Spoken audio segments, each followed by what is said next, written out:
கடலும் நண்டும் ஃப்ரெண்ட்ஸா இருக்கிறாங்க.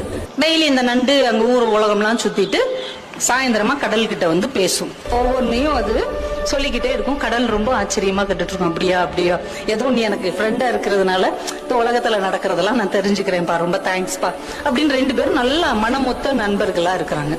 ஆனா இந்த நண்டுக்கு ஒரு குணம் என்னன்னா, அந்த கடற்கரையில அது நடந்து வரும்ல, நடக்கும்போது அந்த கடற்கரையில அதோடைய சுவடு பதியும். அது பாக்குறதுக்கு நட்சத்திரம் மாதிரி அழகா இருக்கும். அதனால அதை நின்று அதை ரசிச்சுக்கிட்டே வரும்.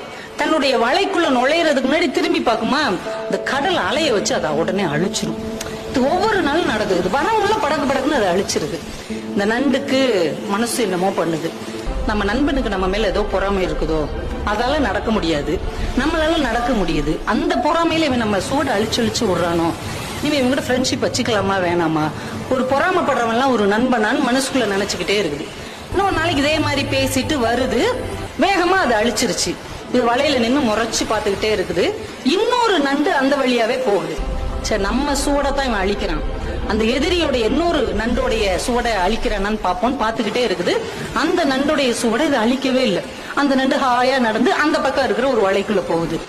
இதுக்கு செம்ம காண்டாயிருச்சு. உண்மையிலேயே இவன் நம்ம மேல மட்டும்தான் பொறாமப்படுறான் அப்படி நினைச்சுக்கிட்டு இருக்கும் போதே அந்த வழியா ஒரு நரி வருது.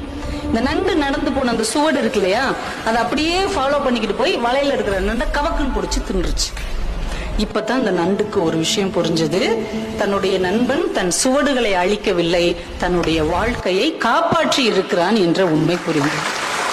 உடனே ஓடி வந்து மறுபடியும் அந்த கடற்கரையில் எழுதுச்சு, முன்பே காப்பான் அன்பே நட்புன்னு எழுதுச்சு.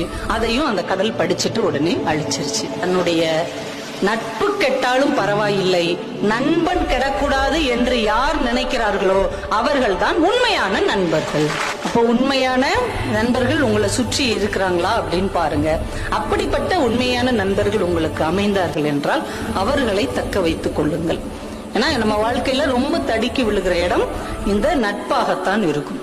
இந்த நட்பு நல்ல விதமா அமைஞ்சிச்சுன்னா நீங்க வாழ்க்கையில வேற உயரங்களுக்கு நீங்க போக முடியும். அதே நட்பு கொஞ்சம் ஏறுக்கு மாறாக அமைந்து விட்டால் நம்ம எங்க போய் நிற்போம் அப்படிங்கறதே நமக்கு தெரியாது.